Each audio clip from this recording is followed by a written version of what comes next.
tertúlia. Meu boa tarde para todos e todas. Hoje é dia 18 de março de 2012, domingo. O verbete é de número 2241, tem 6 páginas, 46 logias e 20 máximos. Eu chamo a atenção que o detalhismo, a divisão do detalhismo, tem 11 máximos. O tema é autocrítica remissiva. A especialidade é a autocriticologia. Quem fez o verbete aí com muito critério e com muito detalhe foi o professor Roberto, que está ali muito bem assessorado hoje, porque deve é. Definição. A autocrítica remissiva é a técnica ou procedimento de autoavaliação por meio do qual a consciência remete ao histórico seriexológico de vidas recentes, a fim de levantar erros, acertos, omissões, trafares, trafores, contrapontos ideológicos, mesológicos e psicossomáticos, traços de personalidade e limitações idiosincráticas, favorecendo a terapêutica e autocura ou remissão de nosografias e revalidação de homeostasias na trajetória evolutiva pessoal. A curiosidade investigativa aplicada à autopesquisa. O livro enquanto representante da autobiografia. O valor do registro público das realizações pessoais na vida física.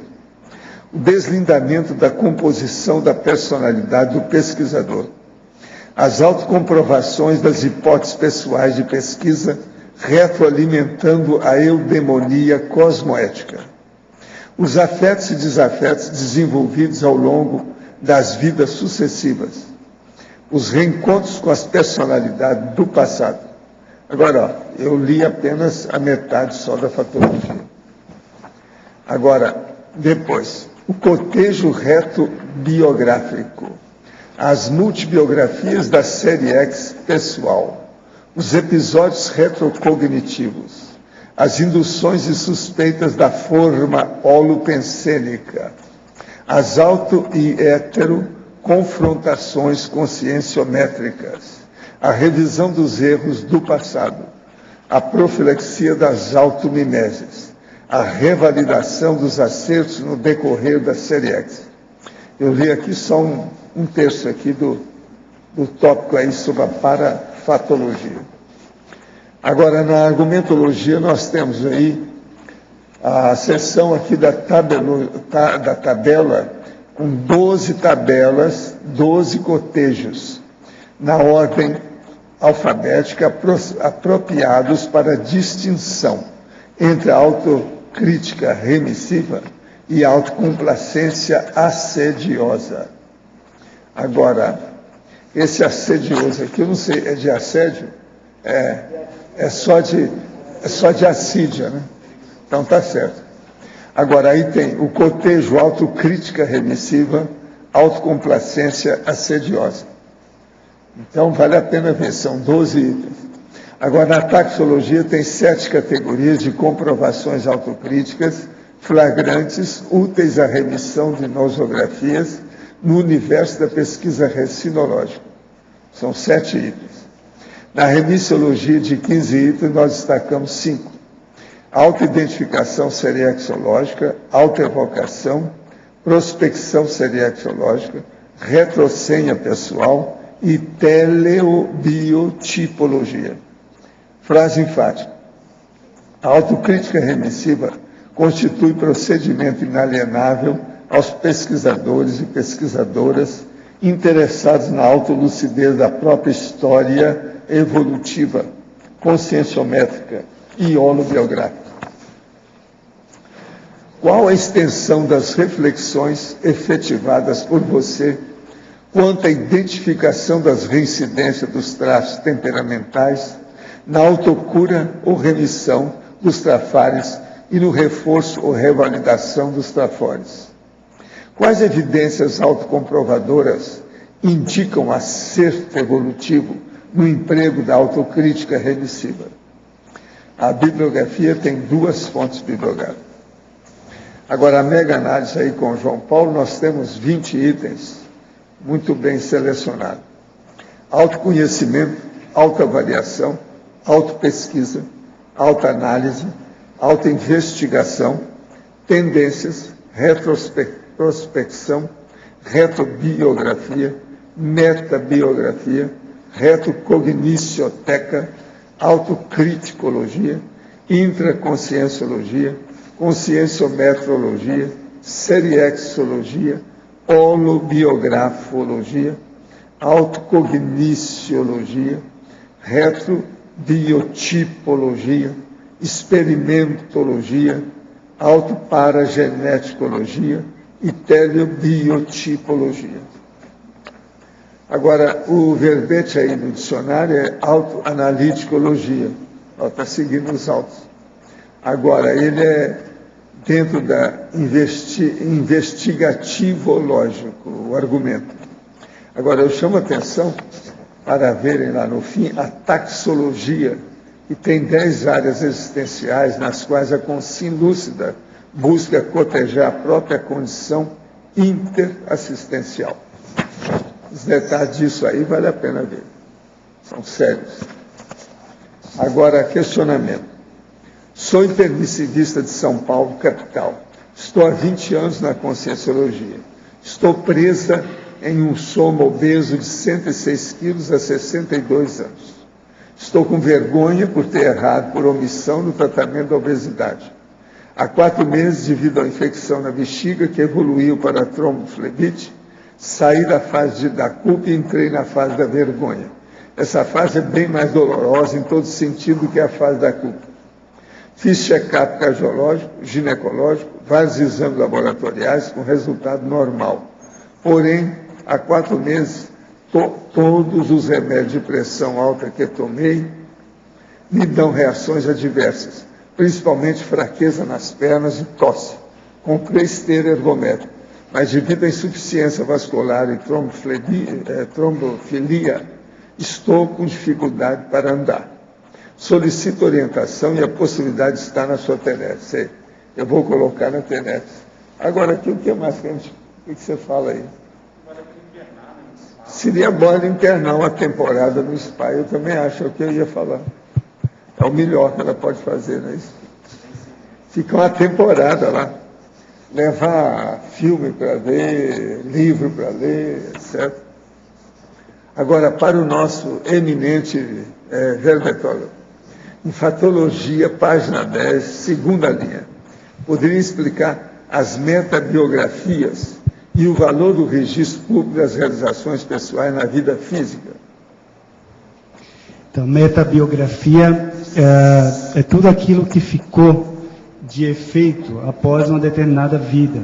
Então, quais são os rastros, os efeitos que a vida daquela pessoa deixou? Por exemplo, se ela abriu alguma linha de conhecimento, uma linha de trabalho específico na área da saúde, na área da pesquisa, na área por exemplo, até da exploração mesmo, da questão de novas áreas, novas terras. Então, tudo que ela fez, o que é que de efeito, o que é que gerou. Então, isso fica, isso vai dando origem, por exemplo, na ciência. Isso é muito importante, porque a ciência, um dos pontos é acumulativa, é ser acumulativa. Então, na hora que você dá uma contribuição, você está, como passando bastão para alguma coisa que vai continuar com outras pessoas. Então, a metabiografia é o efeito daquela vida, o esforço que a pessoa fez e deixou lá. Agora, o registro público das realizações, sem dúvida, esse é um ponto fundamental, por exemplo, para a pessoa pegar esse bastão novamente.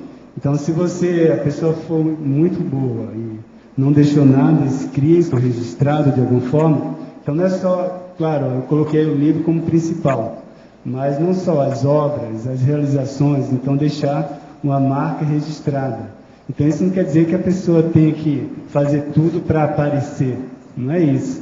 Então, mas deixar registrado aquilo que ela pensou, que ela se esforçou para deixar alguma coisa de bom aqui. Então isso aí vale a pena se esforçar para identificar. Na fatologia, quarta linha, as autocomprovações das hipóteses pessoais de pesquisa retroalimentando a eudemonia cosmoética. Isso. Quando a gente começa a fazer uma prospecção, isso é um campo novo para gente. Você ressoma e aí existe aquela névoa do restringimento, e aí você começa a fazer uma nova prospecção sobre si mesmo, então, sobre extrafisicalidade, sua origem, seu histórico. Então, é esse esforço que a gente começa a fazer, qual que é a estratégia melhor para a gente começar isso? A estratégia científica, pelo menos ao meu ver, a estratégia científica é menos pior. Então, você começa lançando hipóteses sobre qual a sua origem, o que é que você fez, né? O que é que você veio fazer aqui. Então, essas hipóteses você começa a correr atrás, juntar evidências, fazer pesquisa. Então, aí, com o passar do tempo, você começa a ter alguns resultados dessa pesquisa. E esses resultados, estando coerente com aquilo que você realmente pretende, isso vai te dando reforço, uma retroalimentação positiva. O estado de eudemonia é o estado de uma autossatisfação, mas aquilo que é próprio seu, né, de você não precisa estar, isso aí não é público, não é uma satisfação íntima sobre aquelas conquistas ou mini conquistas que você está conseguindo. Principalmente, dá atenção às mini conquistas. Às vezes as pessoas ficam preocupadas com mega conquista, mas o passo a passo, no dia a dia, isso aí tem um peso fundamental. Em Parafatologia, página 11, o final da segunda linha, poderia explicar as induções insuspeitas da forma holopensênica? Teve o verbete semana passada chamado energotactismo, ou seja, que é a atração que existe principalmente pelos campos de energia. A forma holopensênica é como um núcleo, chamei a atenção aqui naquele verbete para isso. Então a forma ela é como um núcleo de energia carregado com suas próprias energias, com aquilo que a gente falou agora há pouco, por exemplo, a metabiografia. Então, o que é que ficou de tudo registrado lá? Na hora que você evoca aquele ambiente, o livro, a obra, a situação, aquela evocação ela vai te levando, por exemplo, para lugares, por exemplo, a questão da descoberta das trilhas naturais, espontâneas. Você está lá num lugar onde você tem forma holopensênica, você tende a atrair inúmeras situações.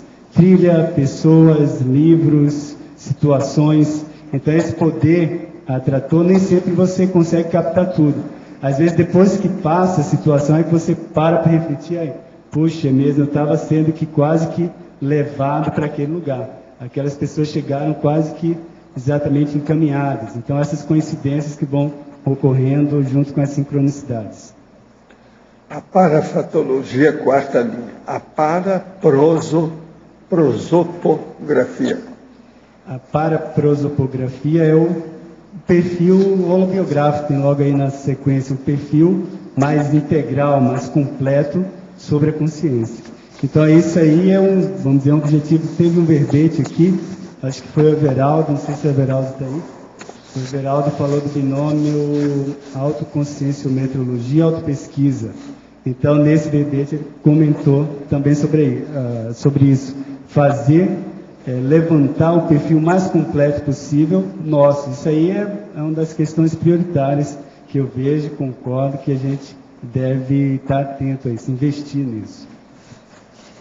Professor, a respeito de toda essa discussão sobre consciências fotografadas, é realmente possível fotografá-las ou é tudo tapeação? Não. O problema é o seguinte, só se consegue fotografar para sensibilizar a chapa fotográfica, etc.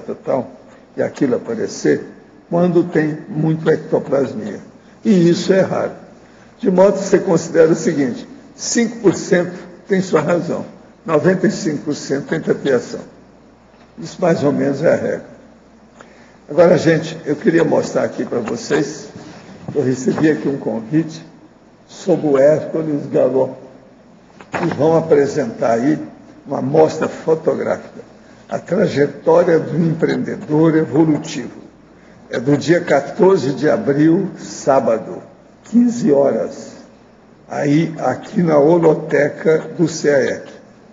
Vale a pena vocês estudarem, que vão mostrar tudo sobre ele com a mostra fotográfica.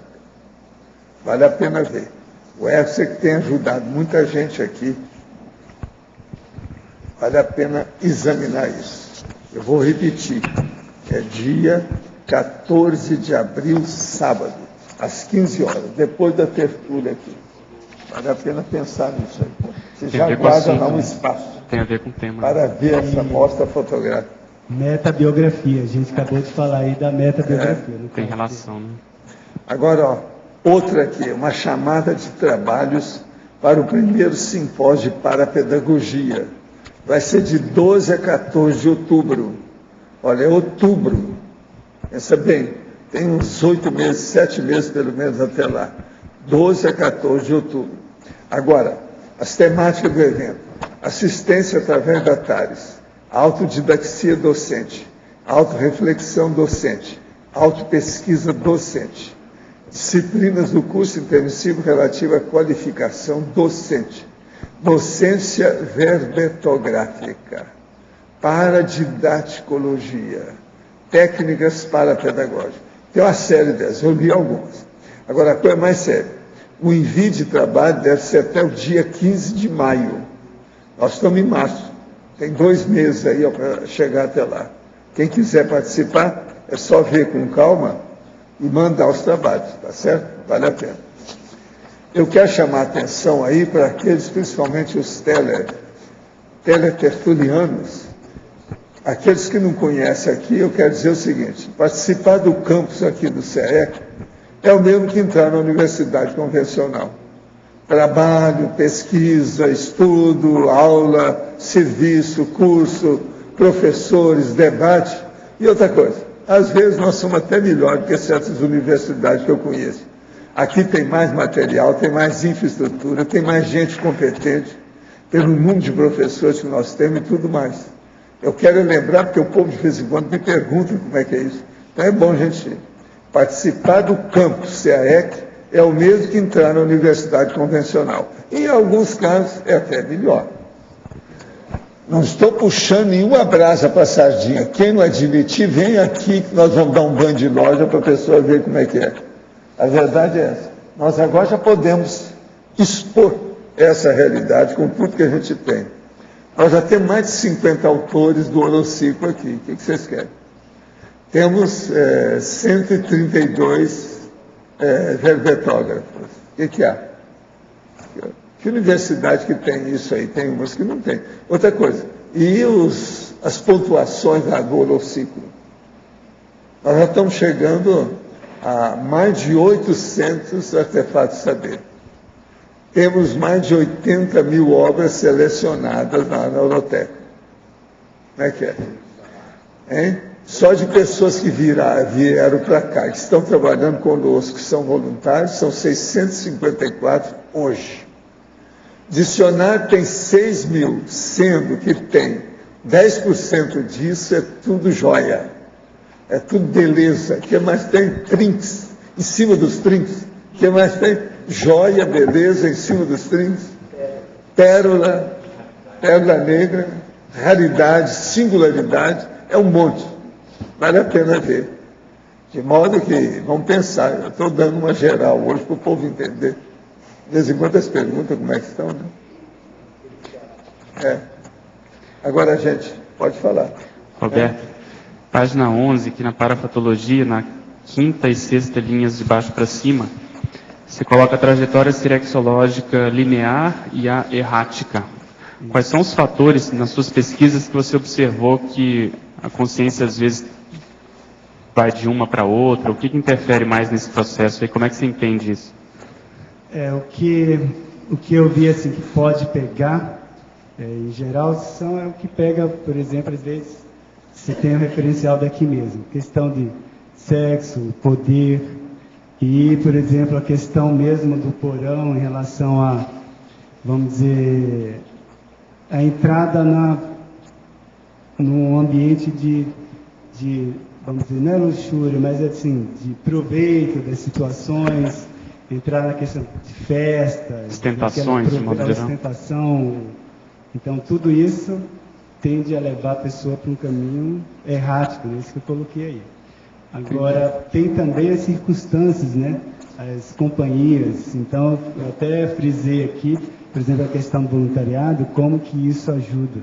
as companhias, onde você está, onde você se encontra. Geralmente, nenhuma companhia por acaso. Você já reencontrou naquela situação, naquele esquema, já é uma situação.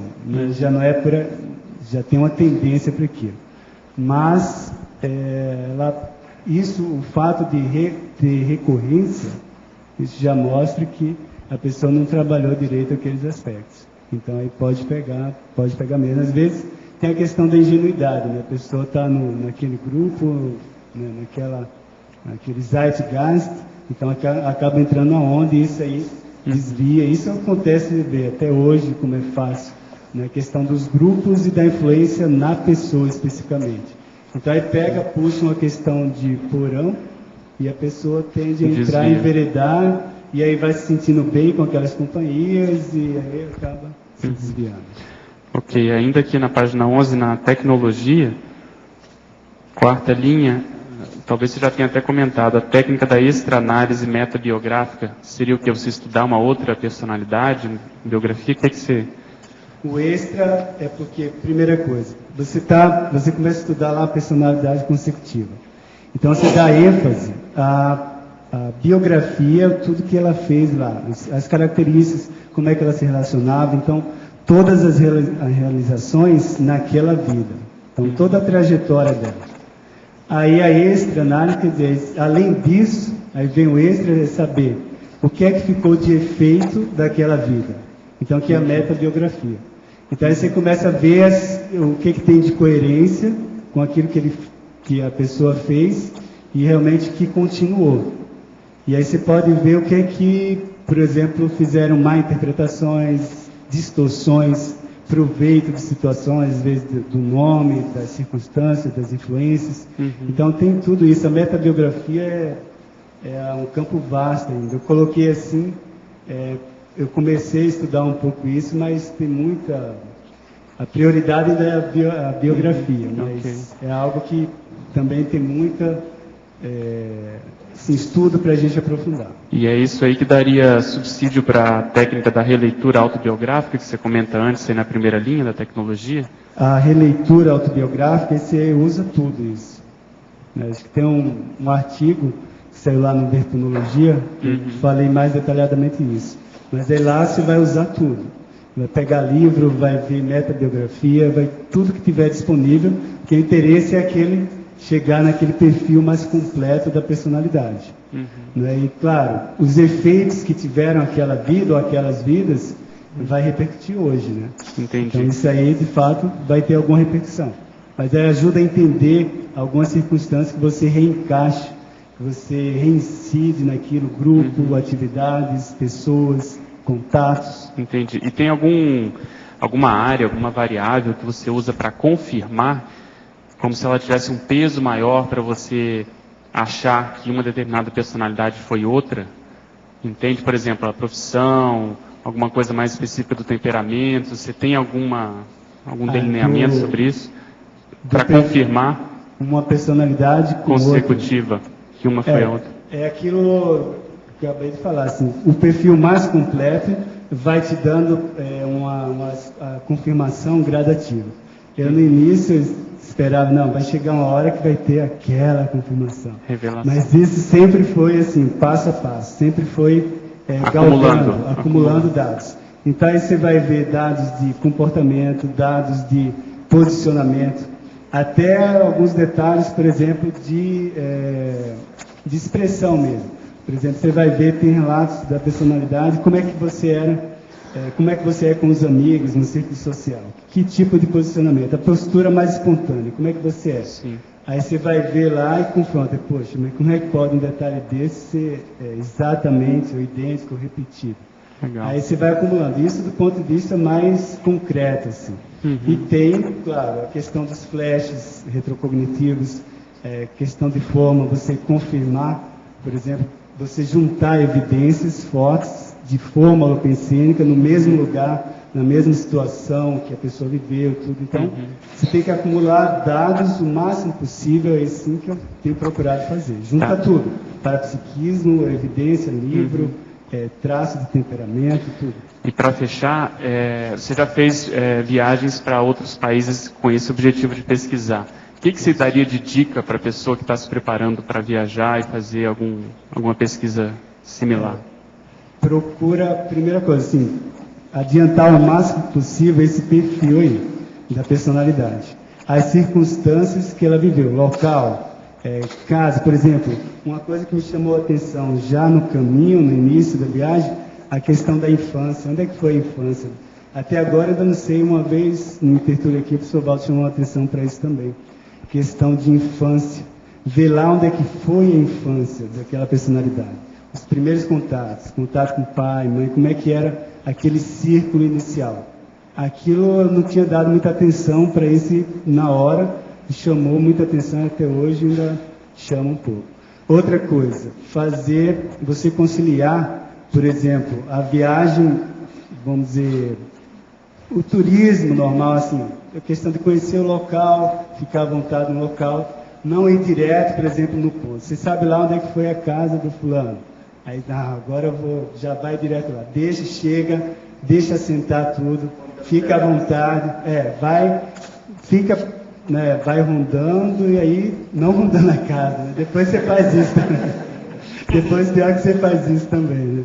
Mas deixa primeiro assentar, porque aí você vai ver a energia, a tendência da fome é te engolir muito facilmente. Então você que tem que estar, entendeu, por cima da questão. Não deixar ser engolido pela questão da fome. E aí você vai pouco a pouco, então, por exemplo, na minha estratégia, no terceiro dia eu fui ser mais, igual o professor Valdo falar, mais fustigador lá. Fui cutucar mais a onça lá com a vara curta. Mas eu já tinha conhecido cidade, já tinha rodado bem, já tinha... Isso numa das cidades que eu fui para fazer rastreamento, né? Então aí já estava bem mais tranquila e a espontaneidade, quando se de fato tem, você não precisa ter ânsia ou preocupação, vai ocorrer, não vai confirmar ou não vai. Isso aí tudo vai reduzindo, vai abaixando, e aí o interessante é deixar o tactismo, né, que ele estava falando, você se acoplar naturalmente. Aí sim, aí cala a sua boca, por exemplo, cala a boca da ansiedade, cala a boca, entendeu, daquelas preocupações que você tinha com confirmação, não, poxa, não era aquela coisa, que é o natural da pesquisa. Você lança uma hipótese, né, o cientista que não ficar preocupado se a sua hipótese é válida ou não, ele tem alguma coisa errada com isso. Ele tem que estar preocupado em ter evidências ou não sobre a sua hipótese, mas ficar aí, entendeu? Tem aquele limiar do entusiasmo, da expectativa e do fato e do parafato. Roberto, aqui. Nessa linha que o Pedro estava falando, dentro da sua experiência, como é que você faz para discernir, por exemplo, você levantou lá a hipótese de uma determinada personalidade. 90%, 80% do que você está pesquisando está encaixando, porém há alguns pontos que não se encaixam. Como é que você faz para saber se aquele pequeno percentual ele é anulador da hipótese ou ele simplesmente é uma desconexão em relação à mesologia, tempos, recins, enfim? Aí entra a questão de categorização. Procura fazer categoria em tudo que você levanta de informação. Então, a questão desse perfil que a gente falou, da personalidade, vai lá, põe o que é temperamento, a essência da pessoa, a reatividade espontânea dela. O que é o perfil intelectual, por exemplo? O que é de comportamento? Como é que eram as relações sociais? Aí você vai, o zeitgeist ali, o contexto da educação. Então, aí você, dentro disso, o que destoa, está na essência do temperamento ou está mais fora do núcleo central da consciência, de manifestação dela? Às vezes a pessoa, você pode ter mudado, às vezes um soma, um novo corpo, um novo zeitgeist, ele pressiona ali tanto que ajuda a mudar. Isso, pelo que eu vi, até acontece. A essência, claro, lá no fundo não mudou tanto, mas aquele novo zeitgeist, por exemplo, educação. Então vamos supor, a pessoa tinha uma certa dose de indisciplina mais forte diante de determinadas situações. Tinha disciplina por um lado, mas na questão, às vezes, social, muito indisciplinado, mas assim, rebeldia, por exemplo. E aí, tem uma outra vida, a pessoa entra com a educação mais rigorosa. E aí vai. Então a pessoa, uma hora, ela se encaixa mais dentro de uma determinada forma de trato social, né, de refinamento e tal, de um jeito ou de outro, Porque assim, ou ela se encaixava e ia estar fora. Então, mas claro, aqueles traços vão permanecer, lá na essência vão permanecer, mas houve uma mudança. Você não pode negar. Então, faz esses confrontos. Lembrar que um viés que tem aí, se ela fez um curso intermissivo, às vezes pode mascarar, entre aspas, um determinado comportamento espontâneo. Roberto, aqui na fatologia, a penúltima linha, tem a pinçagem do traço temperamental contrastante. Isso. Principalmente esse contrastante aí que eu não entendi. Isso encaixa um pouco, às vezes, com o que o Felipe colocou também. Às vezes pode ter esse, viu, Felipe? No momento que a gente vai, acho que na nossa trajetória evolutiva, a gente vai tentando fazer acertos, né? Fazer melhorias. Isso aí é o óbvio. Agora, tem determinados traços que você ainda está trabalhando, e às vezes você manifesta as duas coisas. Então, ou tem traços específicos, que é do perfil, do temperamento e da personalidade. Então, um exemplo que eu posso dar assim, mais próximo, veja, tem aluno é bom porque ele reflete, espelha muito, né? Então, estou com 10 anos de docência direto mais aqui. Então aí chega aluno para mim e fala que gosta de mim, mas pelo meu jeito, pela minha seriedade. Então, uma pessoa muito séria e tal. Aí tem outros que falam que gostam de mim por causa da minha brincadeira, das brincadeiras e tudo mais. Do meu lado brincalhão. Então você vê as duas gente diferentes pensando os dois traços. Aí você vai, poxa, o que prevalece mais, né? Então é esse tipo de situação. Então, às vezes você manifesta, às vezes foi aquilo. Em uma determinada vida você teve uma educação, um trato, um zeitgeist que formatou você demais em determinada situação. Isso ajudou, por um lado, a controlar certas impulsividades, por exemplo. E aí você permanece com aqueles dois traços. Igual, por exemplo, a situação de, igual eu falei, rebeldia e formalidade. Então você é mais o quê? Mais do formal ou mais do informal? Então é a pinçagem desses traços. Se você identifica na personalidade que você está estudando, poxa, aquela personalidade também expressava isso, como é que pode? Então, que há uma tendência de predomínio, né? Na hora que aparece traços contrastantes, aí nas duas personalidades, nas três, e aí vai. Então isso chama atenção, entendeu? Refina o afunilamento do perfil da pessoa. E também está mais claro isso? Está claro. Numa linha acima, as confrontações crassas das automimeses, né?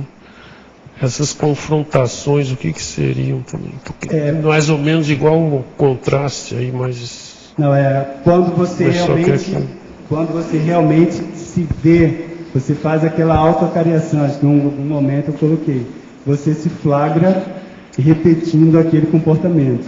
Então o comportamento relatado no fulano, no outro, na outra personalidade, você leu aquilo lá.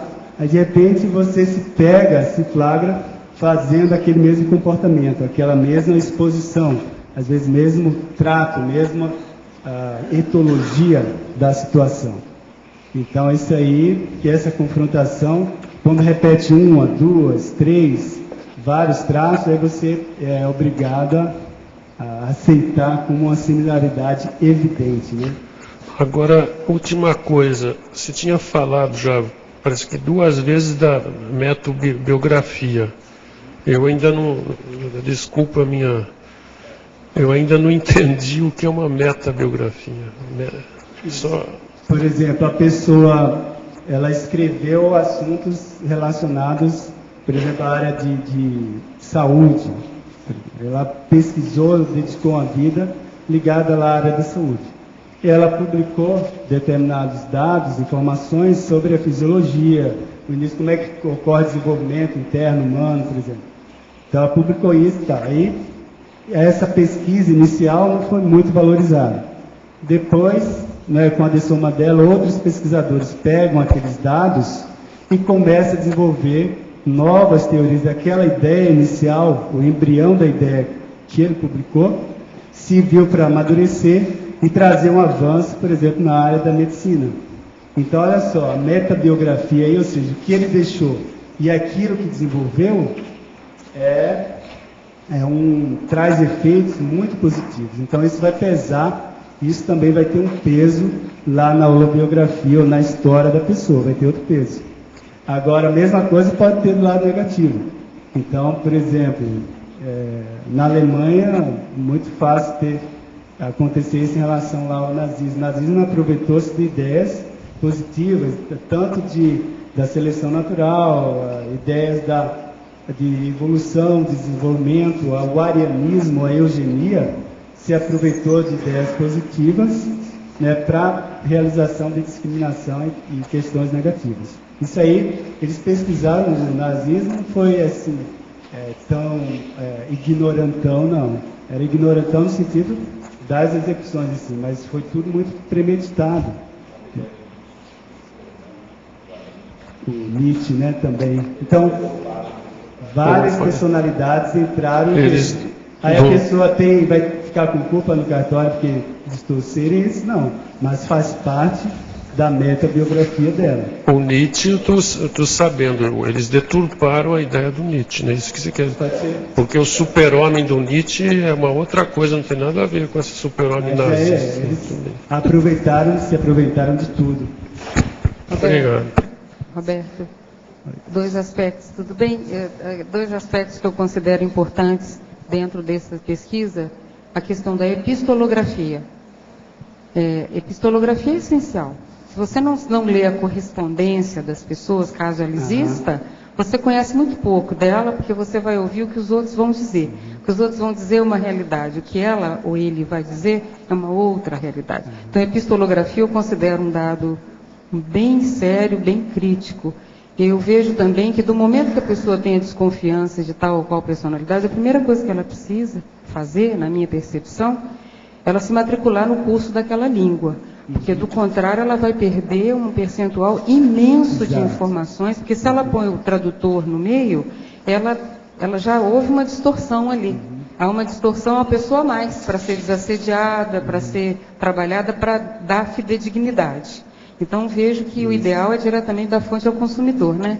Você aprende o idioma, você vai a registro epistolográfico, você vai à carta, ou a documentos raríssimos, por exemplo, que você só tem acesso se você dominar o idioma. Há documentos sobre relatos da juventude de certas personalidades que estão criptografados. Você só vai encontrar em determinados arquivos, em determinadas fontes, que se você não tiver acesso ao idioma, dificilmente você vai até saber que existe aquela fonte.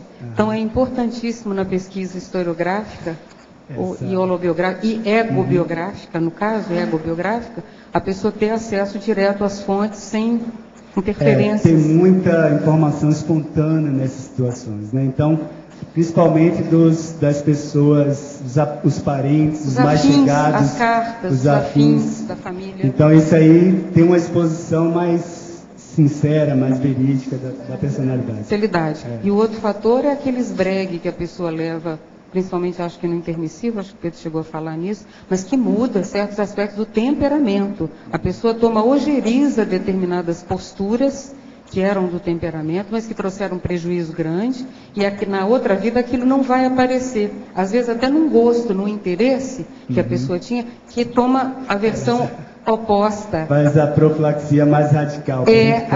A profilaxia assim, definitiva, aquilo não.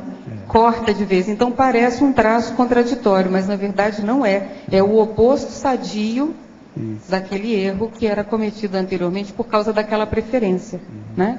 Então também é uma hipótese interessante para ser discutida. Tá bom, obrigado. Autoanaliticologia, uma coisa me chamou a atenção ali na criteriologia.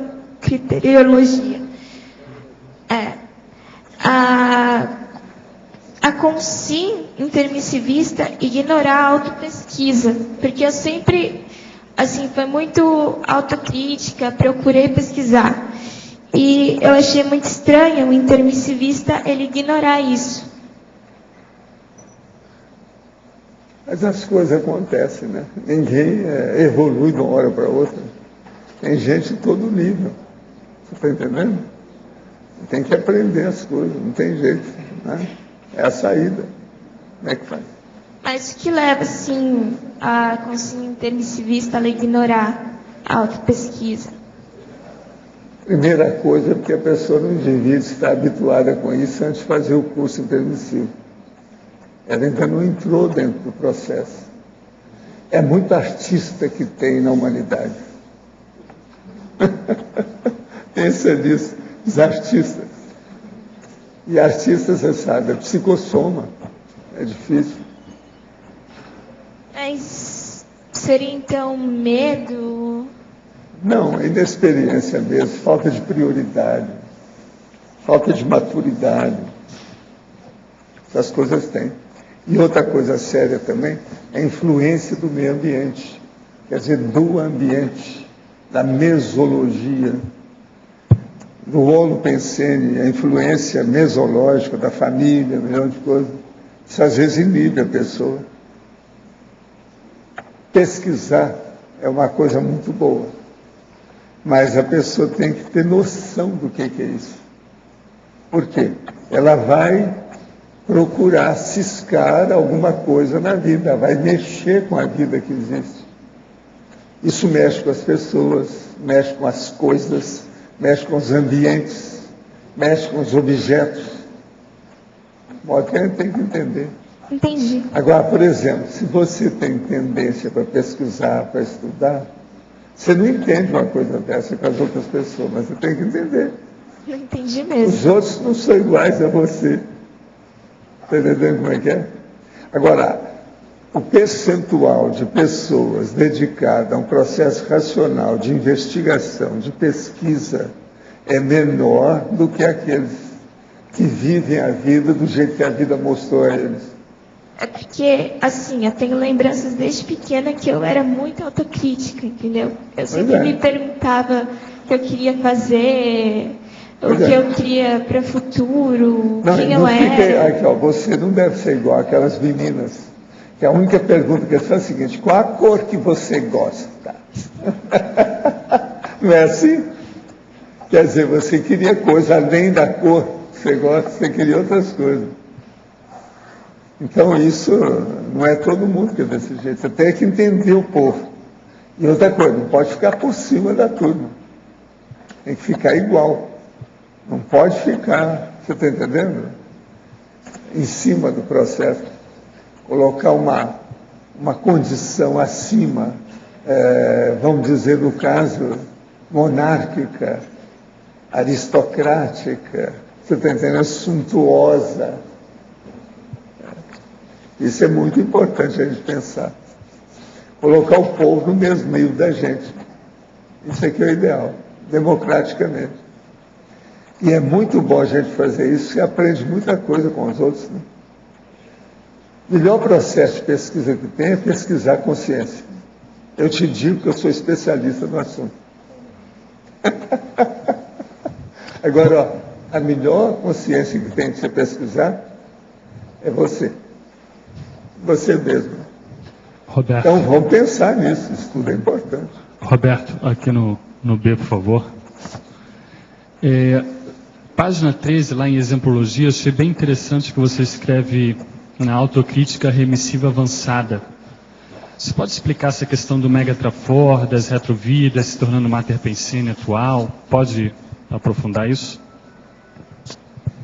Esse avançado aí, essa hipótese de trabalho minha, né? Então, você chegar, por exemplo, reconhecer o que é que mais ajudou as personalidades, as retropersonalidades, naquelas vidas pretéritas. O que é que se destacou e o que é que está permanecendo. Então, você vai ver se esse Megatrafor, ele é reincidente. Então, se você descobre que você tem evidências hoje de que isso permanece, e aí tornar isso mais presente na sua vida, que é questão da materpensenidade, tornar isso materpensene. Isso aí é um esforço, vamos dizer, um alto desafio, pelo menos que eu coloco aí, como exequível, né? Para a gente pensar, amadurecer nisso. Não sei se está mais claro aí. Você realmente vê o que vem do passado, o que vem de melhor, vem sendo reincidente, identificar isso hoje, se realmente isso está de acordo com o que você está fazendo hoje, se isso pode ajudar, e se isso pode ajudar, colocar energia, atenção, esforço, para que isso fique cada vez mais permanente. E aí a gente vai conciliar o que é o Megatrafor com o Mater Pensene. Professor, já coloquei meu nome de meu marido em sua tenete, por motivo de traição. Ontem à noite apareceu na parede do hall do meu apartamento, bem ao lado da porta de entrada, um coração feito com batom. Daria para perceber se isso é algum assédio ou se foi alguma brincadeira de mau gosto. Olha, assédio aí pode ser assédio de gente humana, quer dizer, pessoas. Alguém que está fazendo isso aí pode ser até alguma coisa que... Alguma mulher, por exemplo, está despeitada, com cotoveloma, chorando as mágoas, a mulher que foi desprezada. Mulher desprezada é um perigo, às vezes é pior do que carrasco. Li no livro Técnica da Mediunidade, Carlos Torres Pastorino, que a presença de assediadores causa a sensação de febre e calor no corpo. Em contrapartida, a presença de amparadores causaria a sensação gelada ou de frio. No entanto, um passista de centro espírita me relatou que o processo é o contrário. Poderia orientar de que modo posso identificar a presença de um e de outro a partir das sensações corpóreas? Olha, isso é bobagem, tanto de um quanto de outro é besteira. Porque o processo todo aí é o nível, ou a quantidade, o volume, a manifestação da ectoplasmia. Se tem mais ectoplasmia, a tendência é de abaixar a temperatura. Se tem menos, não abaixa. Se o processo, às vezes, é de assédio muito forte, a pessoa vai sentir calor, porque mexe no neurovegetativo, faz a pessoa transpirar. Então, isso tudo varia ao infinito. A melhor coisa que você faz é arranjar o laptop e anotar suas sensações e o modo como você vive com isso. Isso pode ampliar a situação. Agora, anota tudo, mesmo aquilo que você não entendeu na hora. Mais tarde, daí uns tempos, você vai entender e aquilo vai ficar mais claro. Qual a sua opinião sobre a ontopsicologia? Conheci uma pessoa pela qual tenho certo interesse, é um buscador, aberto a novas ideias, mas é ligado a essa linha e tem temperamento difícil. Olha, em psicologia eu recomendo a cognitiva comportamental. Agora estão fazendo uma força danada aí para levar também à frente essa escola da positiva, que é baseada no bom humor, humorismo, otimismo e bem-estar. Essa está ajudando também muita gente. Mas a coisa mais séria é a cognitiva comportamental. Agora, para o verbetógrafo. Em Sinergismologia, página 11, quinta linha. Poderia relatar o sinergismo retrogenética, paragenética, neogenética? Que eu coloquei também em outro momento aí, o psicossoma ele é retroalimentado pelo soma, por exemplo, atual. Você tem uma determinada vida, tarefas, realizações, isso vai ficar marcado, vai dar algum extra ou algum acréscimo, algum complemento à paragenética que você trouxe. Então, a retrogenética fica registrado na paragenética, então psicossoma. E aí, ao você voltar aqui e ter a neogenética, vai havendo os ajustamentos, as adaptações.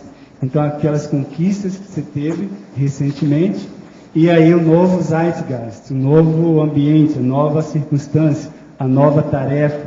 Aí o caso, por exemplo, a ProEx já pode pensar nisso. Então, como é que você pode fazer para ajustar tudo isso? Então, é uma busca, você está, conscientizando desses traços, principalmente que eu estava falando agora há pouco, os melhores traços, para ver se eles estão reincidentes hoje, se está continuando ou não.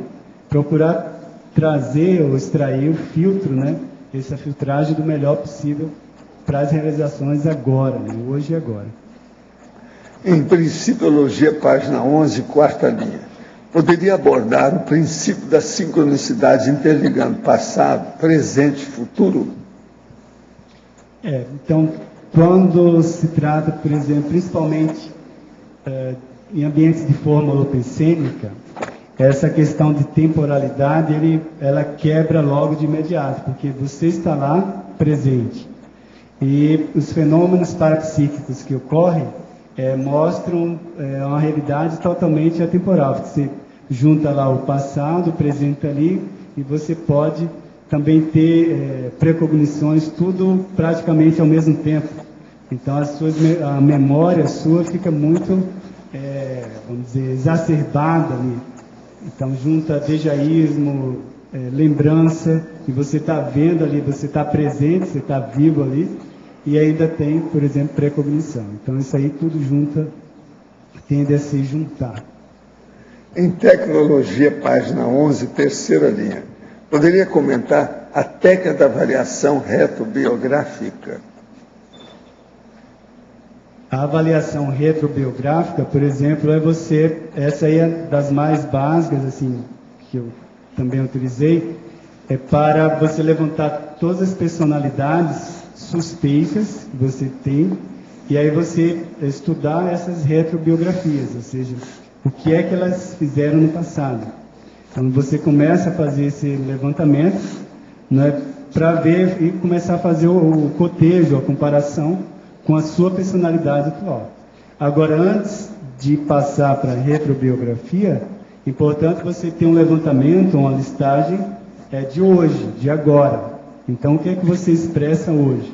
Porque aí você já tendo um pouco esse perfil, aí na hora que você parte, né, para o passado, para outras personalidades, a sua comparação vai ficar mais assertiva ali, vai ficar mais clara, você vai ter mais clareza, né, mais autoconfiança para fazer essa confrontação.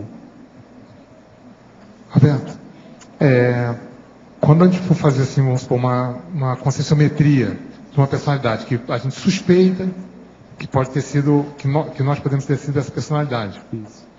Então, primeiramente, assim, falando de conscienciograma, a gente tem que passar o conscienciograma na gente, atualmente, mais ou menos o que você acabou de falar, saber atualmente quais são os nossos traços, para depois passar talvez o conscienciograma nessa personalidade, né? Eu não sei se você fez isso na sua pesquisa, mas o que você diz assim em matéria de não cair em erros, em às vezes tendências, né? Às vezes a gente fica empolgado, talvez a gente queira, né? Porque se responder de si mesmo no passado, você não sabe se foi você realmente, né? Às vezes pode puxar alguma tendência, alguma coisa. Né? Uma dupla tendência. Isso. O que você, não sei se você fez, qual foi a sua experiência com isso? Eu, inclusive, considero assim como marco dessa pesquisa de retrobiografias, justamente quando eu comecei a fazer o conscienciograma. Então, na época, foi assim, que 98, foi pouco depois do lançamento. Então, a partir daí que, até espontaneamente, eu comecei a ter mais dados, porque curiosidade todo mundo tem, praticamente, né? Assim, é espontâneo isso, você querer saber o seu histórico aí. Mas, sem dúvida, eu considero como marco o conscienciograma, a análise mais profunda, refletida do conscienciograma. A partir daí começaram a ter dados mais significativos, né, sobre retrobiografias.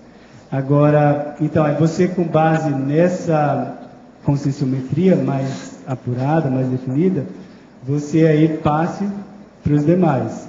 Aí entra a questão, eu coloquei em 3 momentos, que é na parafatologia, a bias da autopesquisa, as severinas, né? Então, a bias da autopesquisa, bias do parapsiquismo, bias da autoignorância. Essas 3 severinas aí são críticas, né? Bia quer dizer o quê? A tendenciosidade dentro da pesquisa.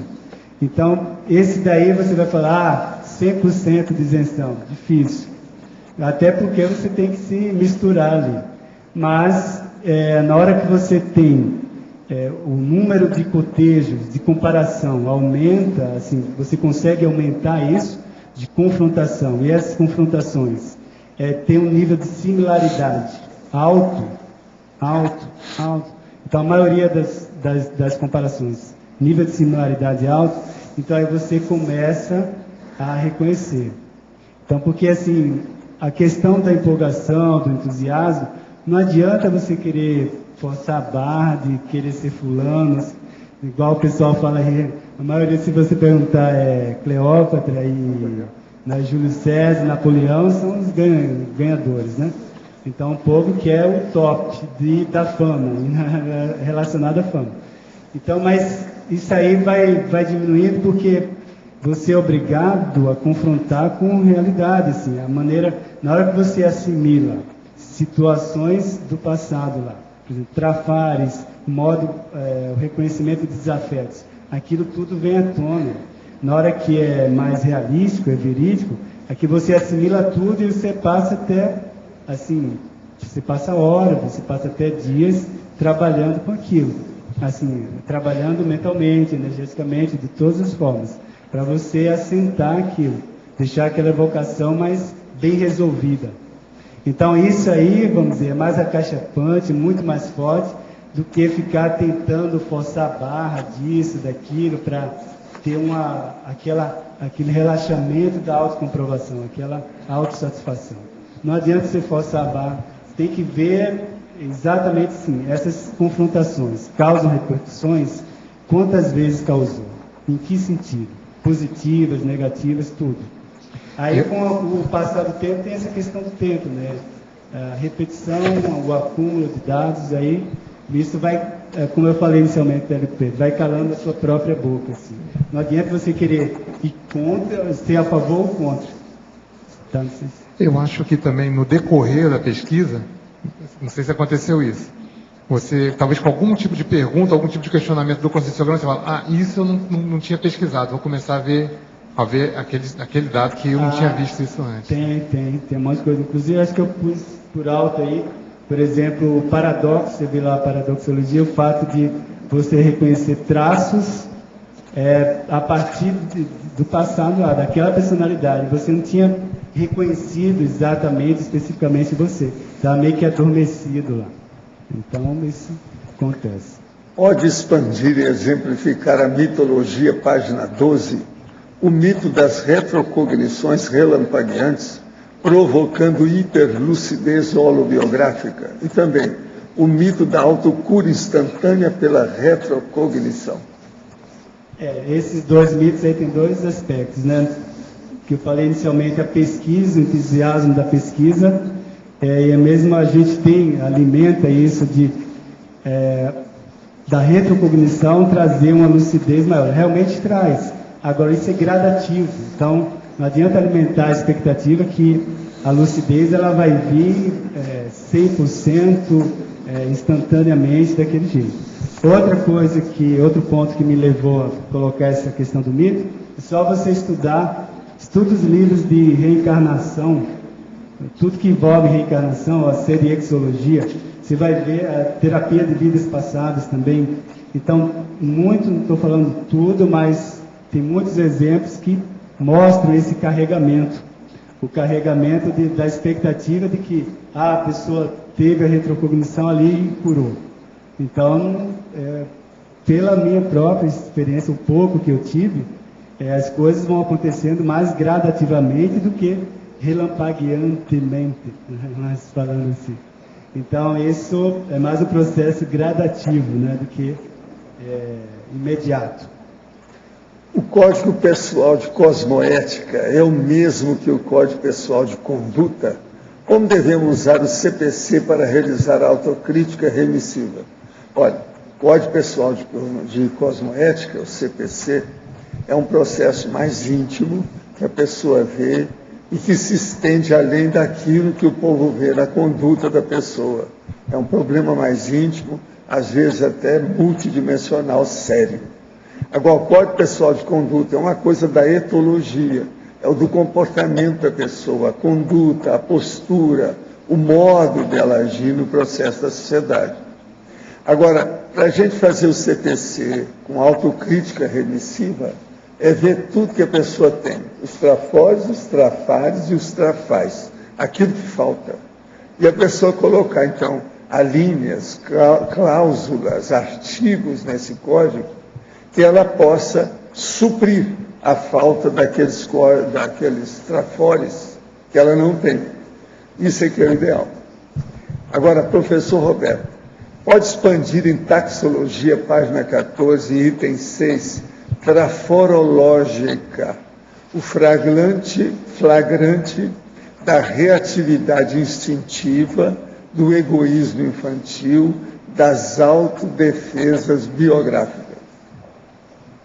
Isso, por exemplo, isso é comum no ambiente científico, as autodefesas em relação a ideias, por exemplo. Então, como é que é o nível de preocupação sua em defender a razão, em ter que ter a razão naquele momento, naquele instante? Então, como é que você se sente em relação a isso? Você se sente impulsionado, obrigado a manifestar isso? Ou seja, para não sair, né, por baixo da situação, às vezes, né, a pessoa quer defender tanto a razão, mas porque ela não quer ali abrir mão de certas posturas, né, de certos argumentos que às vezes não estão claros ali para ela, ou que no contexto às vezes não está pertinente. Então às vezes você está num debate ou numa situação que às vezes você melhor diminuir, baixa a bola, evita a confrontação, e aí você parte para outro, você não vai ficar atirando pérola aos porcos, né? Então, mas às vezes a pessoa fixa nisso e quer defender a sua razão, o seu ponto de vista. Então, isso às vezes tende a ocorrer em flagrantes que a gente pode identificar aí. Roberto, dentro da sua experiência fazendo essa pesquisa, né, de personalidades anteriores, você chegou a perceber, e se sim, quais são as características de determinados grupos de consciências que estariam relacionadas àquela consciência, ou àquela personalidade que você está estudando, que é a sua hipótese e tal, dentro daquele padrão, por exemplo, só para citar, para ilustrar, tá? A pessoa de repente vê que tem alguma coisa com a Grécia, filosofia antiga, e ela, num determinado momento, de perceber que está com companhias extrafísicas naquele padrão de filosofia e tal. Você chegou a perceber alguma coisa nesse sentido? Especificamente mais, por exemplo, em relação à assistência TENEPS, por exemplo, de aparecer situações envolvendo gente ligada àquele contexto, ou pelo menos aparentemente ligada ao contexto de, no meu caso lá, Alemanha, tal, toda aquela circunstância lá. Isso aí ocorreu, mas ali ligada a linhas filosóficas especificamente. Assim, não, eu botei linhas filosóficas como ilustração, Eu digo o padrão mas daquela consciência. Tem evocações que são instantâneas, né? Mas aí tem que refinar mais isso. Aí eu estou ainda, acho que meio grosseirão em tudo isso, mas pelo menos assim, estou procurando ficar atento. Eu fico assim, fuçando, cascavilhando, mas tem aquele limite, né? Que você sabe que, poxa, até aí eu chego, até lá não consigo passar desse limite. Mas assim, é algo que a gente tem que ficar com a postura atenta. Né? Mas eu pergunto também, às vezes, não para você buscar isso, mas espontaneamente, quando você se dá conta, você percebe que extrafisicamente tem um grupo, eu estou na linha de amparadores que estariam relacionados àquele padrão de atuação, entendeu? Por exemplo, mais especificamente as questões de natureza, isso aí o tempo todo, a viagem mesmo de exploração, então a turma que mexe com a natureza, eu vejo como é que eu identifico isso, por exemplo, com os fenômenos naturais que ocorrem, em relação a chuva, neve, circunstâncias, você vê que não, tem alguma coisa, as sincronicidades, aí você vê que, poxa, então o pessoal chama atenção para determinados eventos e que você, pela repetição, você vai corroborando aquela tua hipótese, né, de que tem relação com o povo que mexe realmente com isso. Por exemplo, questão de sincronicidade, trilhas, eu falei até trilhas energéticas. Como é que você vai sendo conduzido a determinadas trilhas e aí naquela trilha, por exemplo, desencadeia lembranças, rememorações. Então você vê que tem uma indução, uma condução pessoal provavelmente ligado a esse tipo de tarefa, de trabalho, né? E outra questão, por exemplo, que eu posso citar, que estou lembrando, livros de personalidade, por exemplo, você trabalhou aquela questão da metabiografia, fez um levantamento de história natural lá, deixou de registro, aquele outro pegou, deu continuidade, trabalhou, depois você volta, usa aquilo, e aí depois você usou, publicou, avançou em outra linha, outros aspectos, E aí depois há o reencontro também. Você percebe que a pessoa está por perto de você. Então é o caso que isso aí, sem dúvida que, né, essa passagem de bastão dentro da área de conhecimento, isso aí é bem evidente. Você vê os encadeamentos, o livro que chegou até você, o que você, né, acessou, então vai vendo que tem uma rede de interconexão. Agora, tudo campo para a gente aprofundar e investigar, né? A gente capta indícios, assim, evidências. Roberto, queria que você comentasse se você já teve, ao fazer a pesquisa, em projeção, você se vê atuando de determinada forma, que é aquela outra personalidade. E isso vira um viés confirmatório, assim, indiscutível, da sua personalidade naquele papel, né? Isso, você já teve alguma coisa nesse sentido? Esse é um dos itens que você vai usar para confirmação, né? Quantas vezes ocorreu, né? Como é que ocorreu? Por exemplo, não tem nenhuma foto ou figura daquela personalidade, não teve registro, mas você sabe lá como é que foi. Como é que era o sorriso, a expressão e tal.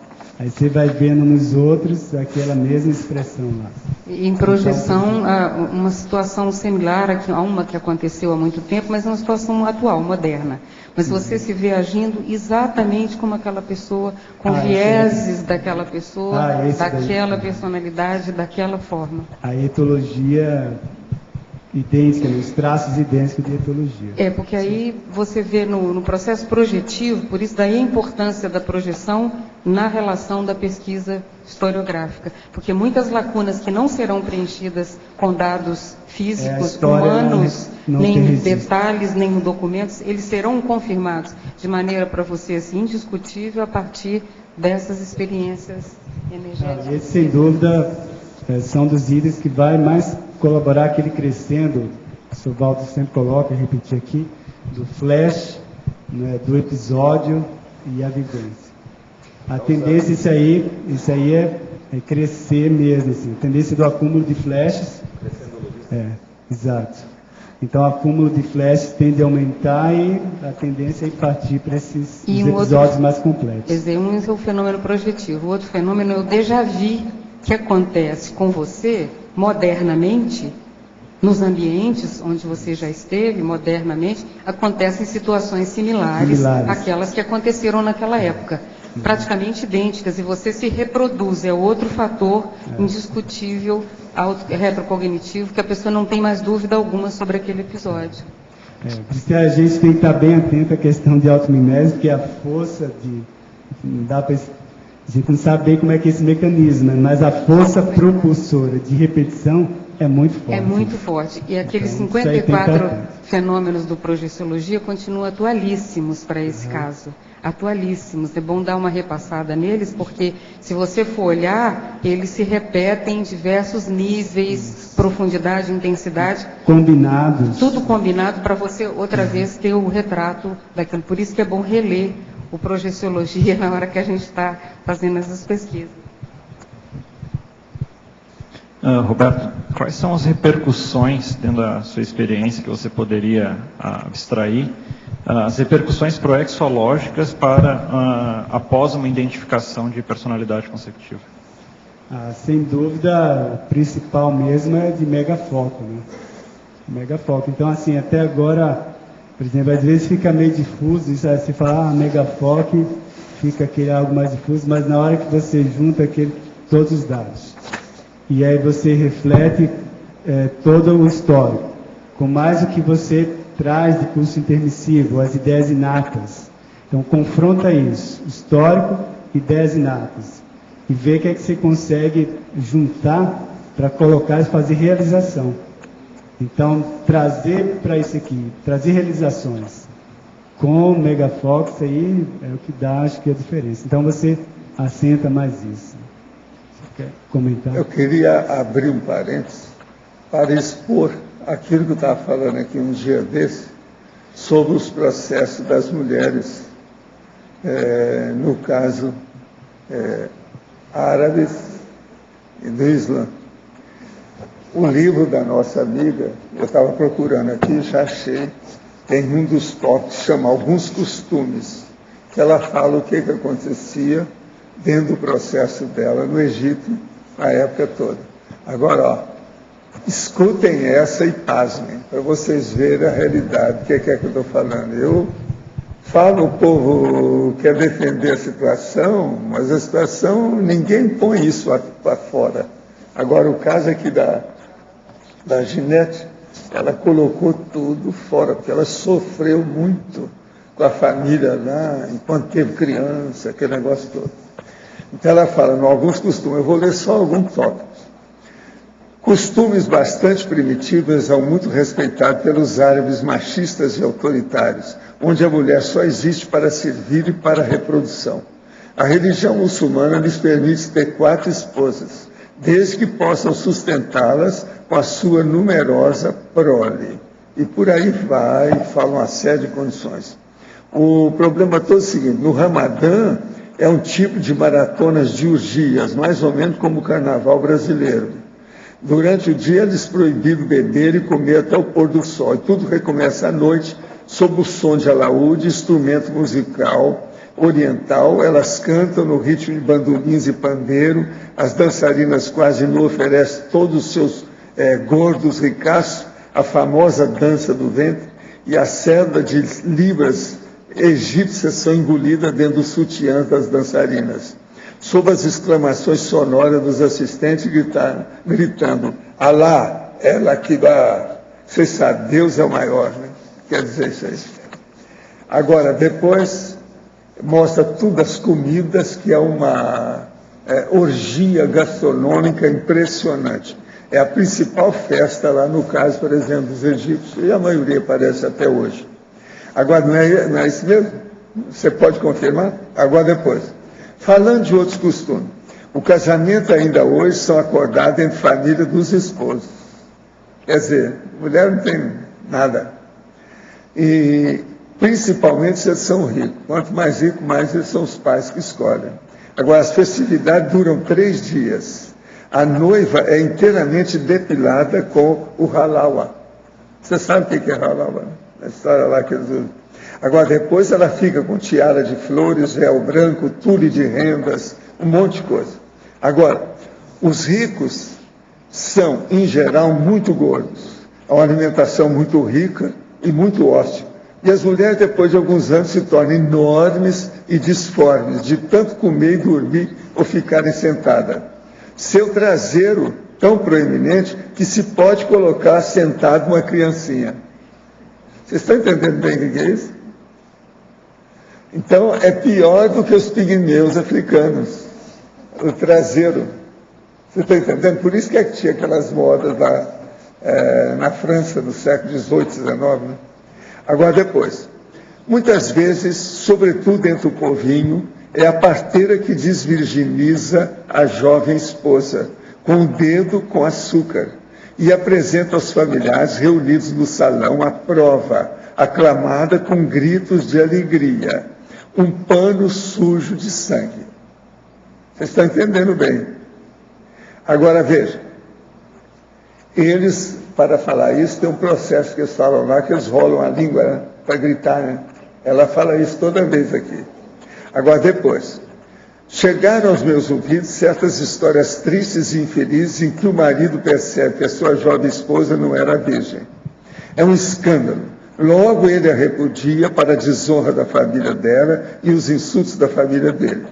Soube também que, para impedir tal escândalo, a parteira regiamente paga, em conluio com a mãe da noiva, molha o pano que deve ser mostrado às famílias no sangue de uma pomba que ela mata na hora e com ele suja a recém-casada. E isso dá certo, está falando aqui.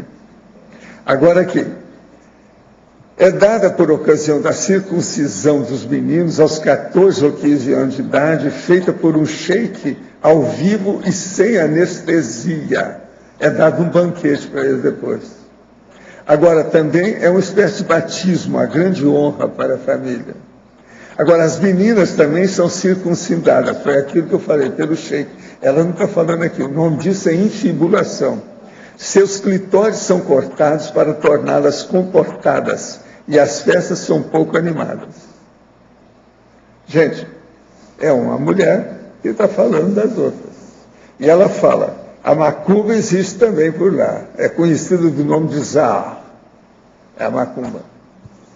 De modo que por aí vocês veem que eu tenho razão, a hora que eu falo sobre o processo, que as mulheres não são assim.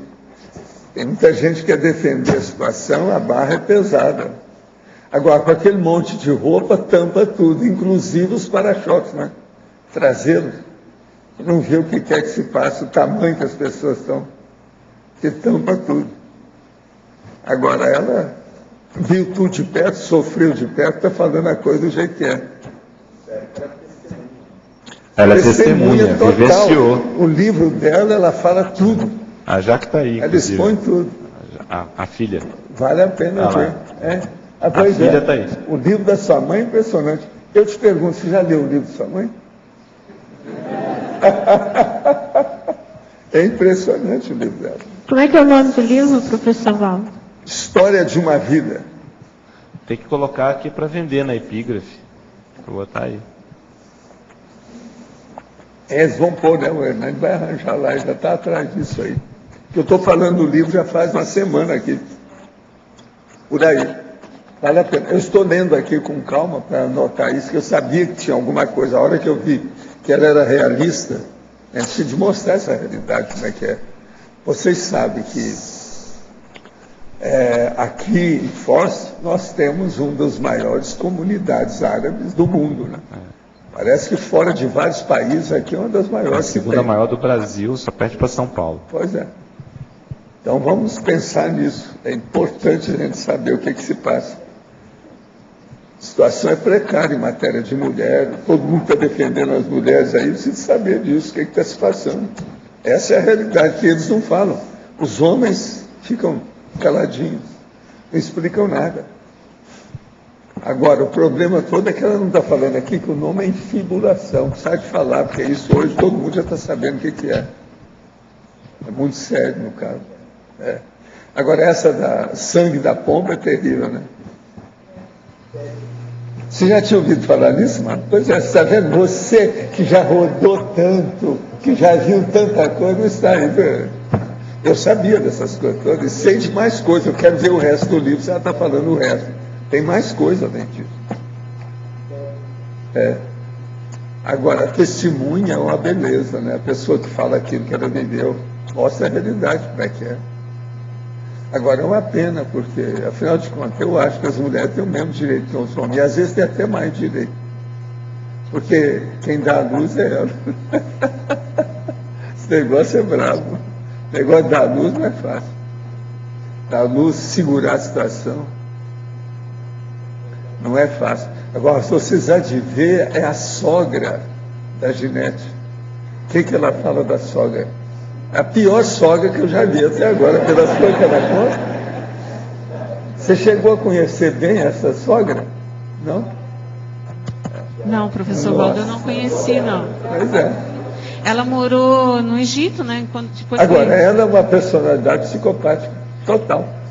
Ela mostra tudo, o processo da psicopatia dela, bem claro. Existia muito preconceito, né, com relação à minha mãe. Tudo é um processo de usos e costumes, né? A cultura, né, do ambiente, né? Cultura primitiva. Eu acho que já devia ter alguma coisa entre as duas, né? Porque eu acho que era exagerado mesmo. Não, ela é uma personalidade. A sua mãe descreve direitinho o que é uma personalidade psicopática. Ela é total. Um tipo de psicopatia. Porque personalidade psicopática tem várias nuances. É preciso de ver, ela é fixada em quê? Agora, a sogra era assim. Ela era distílica. Total. Contra o mundo e contra todos. Só ela. Por cima. Aquilo é total. Então, essa distimia é típica. É um dos tipos do processo. Agora, se for examinar mais, se fosse examinar, possivelmente poderia chegar até dentro de um nível de esquizofrenia. Tudo é um processo de estudar. Do jeito que ela descreve, é impressionante a sogra. Isso é que é sogra. É a clássica. Voltando à questão das mulheres árabes, né? O que você acha que vai ter que acontecer para essa condição começar a mudar? mesmo para valer? Porque isso ainda está muito forte. Eu penso que o processo é de educação. Eu tenho uma certa esperança, por incrível que pareça, na comunicação. Então, o problema, por exemplo, da internet, essas coisas todas, tem que mudar esse povo. Porque a educação vai aumentar. Com a educação, elas vão reclamar. Outros parâmetros, né? Por exemplo, por enquanto, a internet, blogueiros, esses processos do site todo que eles fazem, isso tudo aí, está um lixo, né? É um lixão. Mas a esperança é que isso vai mudar com o tempo. A natureza humana é assim mesmo, começa errado, depois acerta. Agora, na hora que eles começarem a acertar mais tudo isso, vai melhorar. Uma coisa, a Enciclopédia Britânica não vai mais imprimir livros. Vai ser tudo agora online. Agora, o que se passa? Isso é para fazer a concorrência com a Wikipedia. Porque o negócio está brabo. O negócio está sério com eles. Agora, veja, atualmente a Enciclopédia Britânica tem 32 volumes. Agora, para estudar não é o ideal. Estudar, o ideal é ter os papéis mesmo. Isso aí é besteira. Então, é muita gente que vai imprimir isso com o tempo. Eu penso que eles podem acabar com os livros, mas a impressão eles não vão acabar. Essa não tem jeito. Eles vão ter que imprimir. Valdo, e no caso da China, por exemplo, que não tem acesso à internet, que eles não podem nem acessar, que é proibido, e que o tratamento com a mulher é também tão discriminatório. Tá. Qual a esperança para isso, Valdo? Mas olha, lá, quando muda tudo de uma hora para outra. É igual assim, por exemplo, nos Estados Unidos. Estados Unidos, eu durante muitas viagens ia lá e olhava em New York, os trens do subway, tudo sujo, tudo de qualquer maneira. Então, numa das viagens eu vi, resolveram mudar. E o crime vai acabar. Eu vi gente tocando canivete na barriga do outro. Lá em New York, vi 2 vezes, chamei até a polícia. Eu vi coisa do arco para dentro. Na outra viagem que eu fiz, tinha acabado tudo. Os trens estavam modernos, não tinha mais nada. Agora, questão de 6 meses mudou tudo. Aí eles falaram, tolerância zero, aquele negócio todo. Então, a China tem coisa assim. Se eles mudarem de uma hora para outra, muda mesmo. O negócio é para valer. Mas, Valdo, qual é o fator, então, que define que essa mudança possa ser tão brusca, igual, como você está dizendo, nos Estados Unidos ou mesmo na China, que é super milenar, tradicional, e que no outro país... É a decisão, porque eles são tudo assim. A cultura, os caras, por exemplo, na Terra, são Deus na Terra, é igual no Japão. O Japão, o chefão lá dos processos dele é um imperador. Ele existe. China tem imperador, né? Até hoje é imperador. Então isso aí é um negócio sério. Agora tudo, gente, é a falta de uma coisa só. Discernimento, reflexão, racionalidade. Isso tudo é uma coisa só. Lógica para se viver. Escolher a coisa que seja correta. Então, esse negócio de costume, de fanatismo religioso, social, isso é horrível, filosófico. Tudo que é fanatismo desse jeito é de vomitar. Qual é o fator, Valdo, assim? É um ponto crítico, é uma massa crítica, é um ponto de saturação? O que faz virar e o outro não acontecer? Escuta, olha só o que a Revolução Francesa fez na França. Ela acabou com a monarquia e foi de uma hora para outra. E o negócio não voltou. Presta atenção. O negócio lá não está bom, porque eles agora estão lá, o restor de gente que está tomando conta da França, né? Não é mais o povo que tinha muita cabeça nem nada. E pós-Revolução Francesa também foi ditadura, porque depois Napoleão 1, 2, 3 era tudo... Mas agora mudaram. Então o problema todo é esse. Pode ser que de uma hora para outra ocorra alguma coisa nesse sentido. Não chega a ser uma mutação, mas alguma coisa vai ocorrer. Olha só essa primavera árabe que houve agora. Isso aí já é um movimento de alguma esperança nisso. Agora, eu penso o seguinte, o dia que as mulheres árabes estudarem mais, elas vão fazer a revolta, você não acha? O negócio é educação. Se elas estudarem, acabou. Eu, desde Uberaba, já falava com as minhas amigas. Na minha infância, eu tinha um monte de meninas árabes. Então, eu já falava com elas, estude que é o único jeito de você fugir dos costumes milenares, ancestrais e doidos. Porque lá já havia essas coisas todas. Agora, estudar. É o jeito para ficar livre disso. Valdo, mesmo estudando, a gente vê até exemplos aqui, a mocidade, por exemplo, essas moças árabes, elas se orgulham muito da herança muçulmana. Sei, mas agora veja, tem aquelas que são inteligentes, nem todas são com os véus. As inteligentes é que eu tenho esperança. Se fosse uma escrava elas vão feliz, chegar uma lá. escrava feliz. Porque veja, essas que querem que faça o processo dela. Infibulação. Isso é terrível você pensar numa coisa dessa, para ela ter status. Status social, a única saída para ela. Tem uma intelectual. Por que não dá uma banana para isso, cai fora? Mas ela não sabe. Tem uma intelectual árabe, que é a Jomana Haddad. Ela escreveu um livro chamado Eu Matei Sherazade, onde ela está colocando toda essa realidade. Até eu dei para cá um exemplar. Vários livros, não é só essa aí, não. E ela é uma mulher de coragem. Tem livro aqui, ela tem uma que está falando, e ela é muito importante, porque ela escreve bem, com detalhes, e a vida dela, quer dizer, ela está se expondo. A mãe da Jaqueline, essa senhora, é fora de série. Professor Fora de Valdo, série. professor Valdo, Olha a árabe aí. me permite... Na outra árabe, da Então, eu não li esse livro, eu quero ler, mas eu gostaria de fazer uma ponderação no sentido de a gente... E eu tenho certeza que você não está generalizando o mundo árabe, não é? Não, tem assim, aqui ó, tem aquelas repartições, mas não é bem assim não. O Egito é bem a cara do árabe. Isso, então... Não tem jeito de fugir disso. Mas... Como a amostra grátis reduzida explica bem a situação geral. Tá. Então, bem reduzida. Agora, eu também concordo, porque eu convivi com a minha mãe. A minha mãe era do início do século XX. Ela nasceu em 1903 e morreu com 97. Muito bem. E a história que ela conta e a postura que eu, como intermissivista, vivenciei, eu relato algumas coisas no Voltei para Contar, não havia, de modo algum, a minha mãe era submissa integralmente, mas essas questões que foram levantadas, por acaso aí que você citou alguns detalhes, né?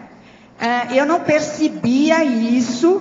Ninguém fala nisso, aí é que eu professor. E eu também convivi com a minha avó, então uma geração anterior.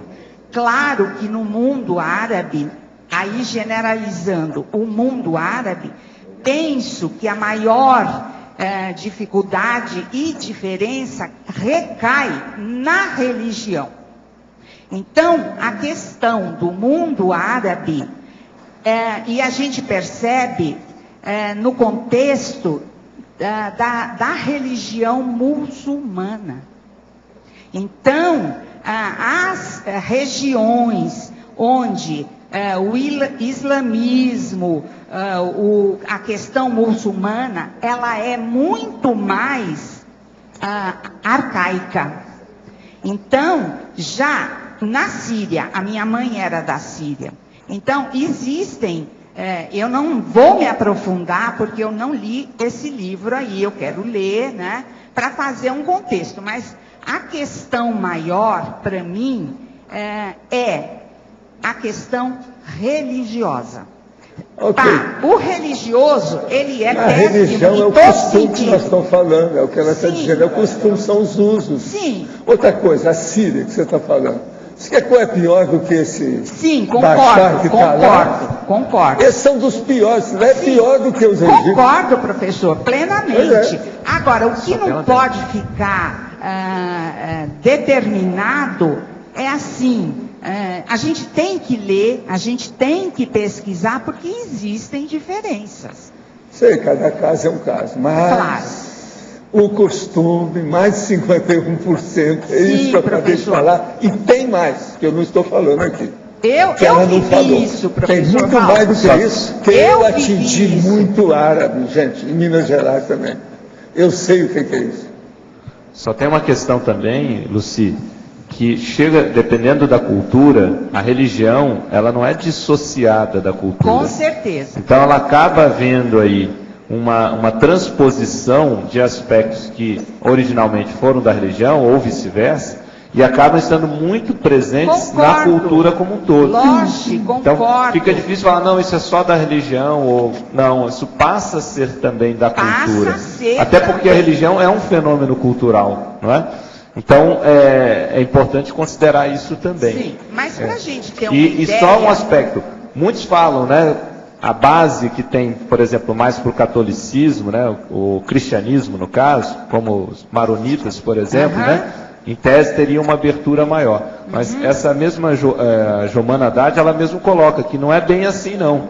Existem alguns itens da religião, que pode ser tanto islâmica quanto católica e outras mais, que também vão ter os mesmos malefícios. Mas algumas atitudes que são assim consideradas assim o máximo da falta de consideração para com a mulher, também a gente tem que perceber até onde, quando, em que contexto aquilo acontece, tá certo? Agora, Luci, só uma observação final sobre o assunto.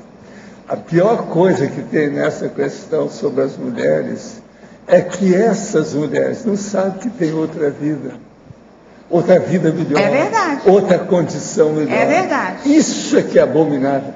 Isso é a pior coisa de tudo. Elas não tiveram chance de ver outra coisa. Por todo lado que vão, até no cinema, tudo era tapado. Qualquer lugar que vai, tudo é excluído. Sim, concordo. Enfim. Às vezes o cachorro da casa é tratado melhor que a mulher. É verdade. Professor Valdo, aqui no B, você sabe, coincidências não existem. Hoje eu convidei uma pessoa para vir na tertúlia. O primeiro contato com ela, com a Conscienciologia, é um rapaz que veio do Líbano, morar em Foz do Iguaçu. Lá ele fez o curso de medicina, aqui no Brasil ele não consegue exercer a profissão, então ele foi fazer o curso de nutrição. Então está ele aqui hoje, o Firas, e por acaso a discussão é sobre a cultura árabe. Seria bom perguntar para ele o que ele acha disso. Você sabe quem fica mais no buraco, no porco, na condição aí, são os homens para falar sobre esse assunto, né? São os árabes, homens. Porque o negócio é uma ditadura permanente. Não é só essa da Síria, não. Tudo é na base da ditadura de máquina. Mas o que você acha? Não, eu estava assim, escutando assim, uma discussão interessante. Na verdade, algumas coisas são certas, de uma forma, né? As outras coisas um pouco assim generalizadas. Sobre o assunto da mulher árabe, eu concordo com o professor Waldo que a mulher árabe ainda precisa estudar mais, concentrar mais assim, no estudo para ela ser libertada. Para se libertar. 100%. Mas, de outra forma, o assunto é um pouco generalizado, porque hoje, dentro dos países árabes, tem muitos conflitos.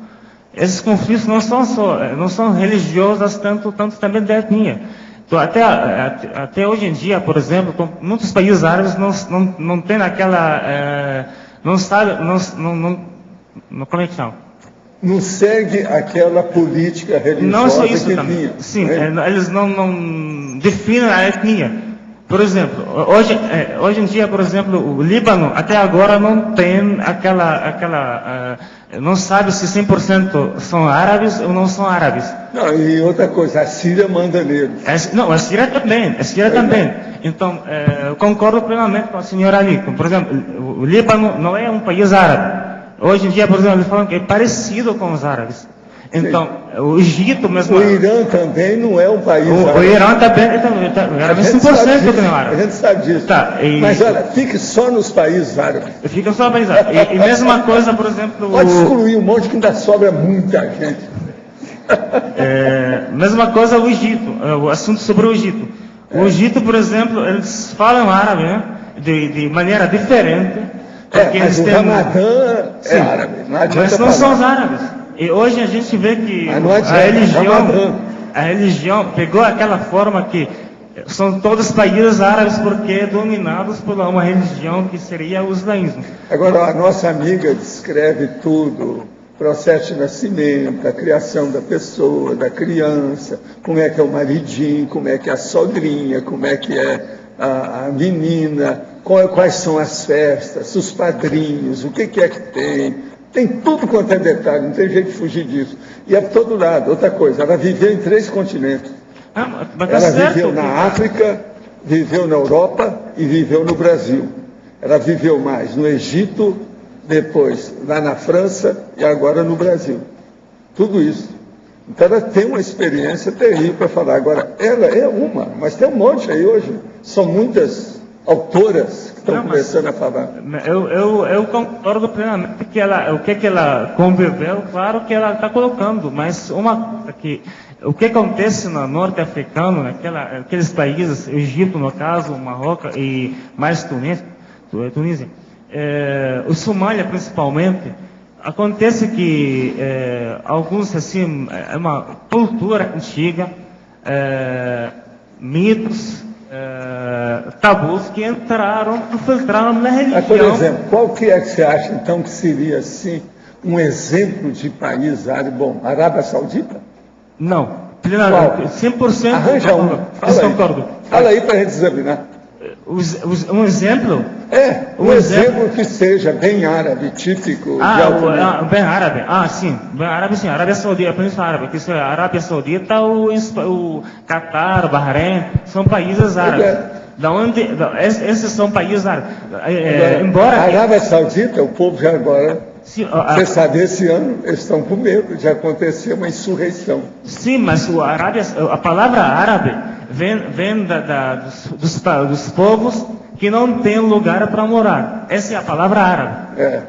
Mas hoje em dia, quando as pessoas falam árabe, significa muçulmano, mas não tem nada a ver. A palavra árabe, vem dos povos que moraram naquela época, Sim, mas então, me conta, qual é o país árabe para você? Não, Maronita não. Maronita é um tipo do cristianismo, né?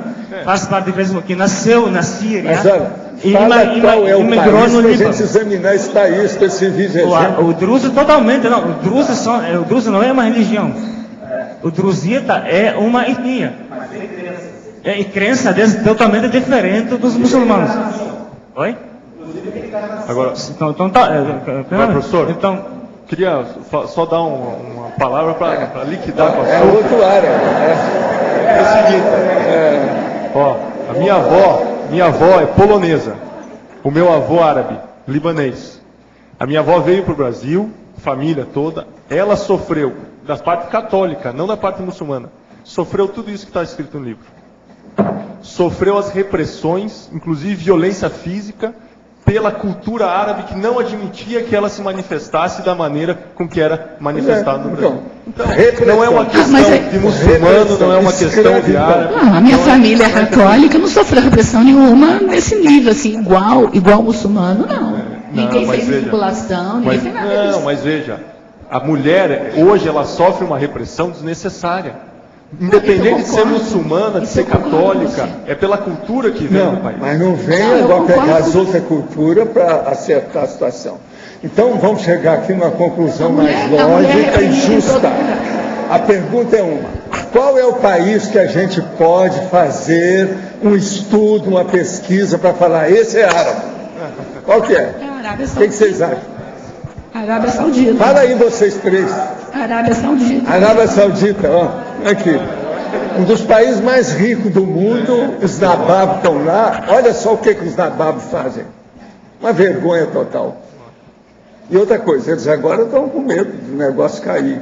E o processo da primavera árabe está fazendo pressão em cima da Arábia Saudita. Eu queria fazer uma pergunta para o senhor. Assim, o senhor acha que a diferença entre a repressão, por exemplo, que a Malu falou da China, que vai abrir muito mais rápido, pode abrir muito mais rápido do que a repressão?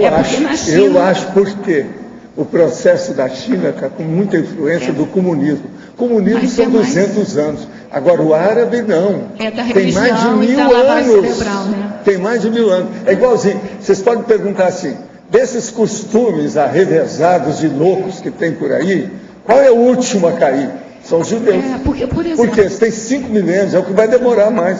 Porque, por exemplo, a gente quando esteve na China, eu pessoalmente não vi essa repressão toda que se fala, assim, as meninas, Não, é tudo escondido. Não, sim, mas assim, o que é? Por todo lado se esconde. Não, mas do a árabe não é tramóia. escondido, do árabe Por todo lado se esconde a tramóia.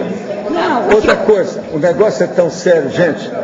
Até há pouco tempo tinham 28 países que faziam o processo da infibulação. Esses países fazem a circuncisão. Agora veja, de todos os livros que tem por aí sobre circuncisão, inclusive aqueles do jeito do Trachtenberg, que é judeu, que combate o negócio lá dentro deles, tudo lá dentro, eles ainda não explicaram bem as coisas. Agora, eu penso que a maioria daqueles que escreveram, estou dando só como esse negócio é complexo, eles ainda não expuseram a condição nefasta do processo da circuncisão, quer dizer, o corte do prepúcio do homem, porque a maioria que escreve isso passou pelo processo e não sabe o que é ter o pênis com prepúcio. Eles não têm ideia disso, quem escreveu sobre isso. E mulher, na minha terra, não tem pênis. Então, o processo, esse povo não tem capacidade de mostrar o que é. Agora, o que se faz?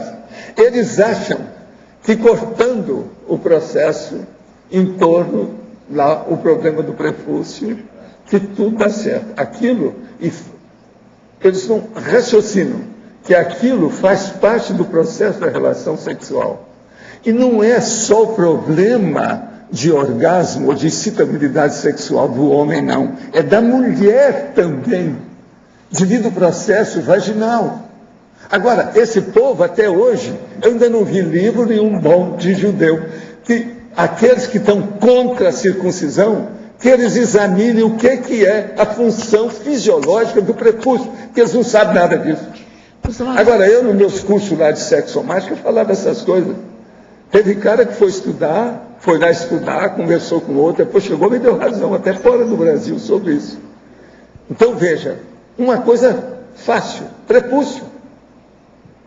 Agora, veja, isso está aí, essas coisas ocorrem. Outra coisa, os judeus estão nessa também. Eu queria voltar um negócio Tudo da são China os primos dos árabes. Né? Para não ficar mal entendido. Assim, ó, a repressão na China, comunista e econômica, foi tanto para homem quanto para mulher.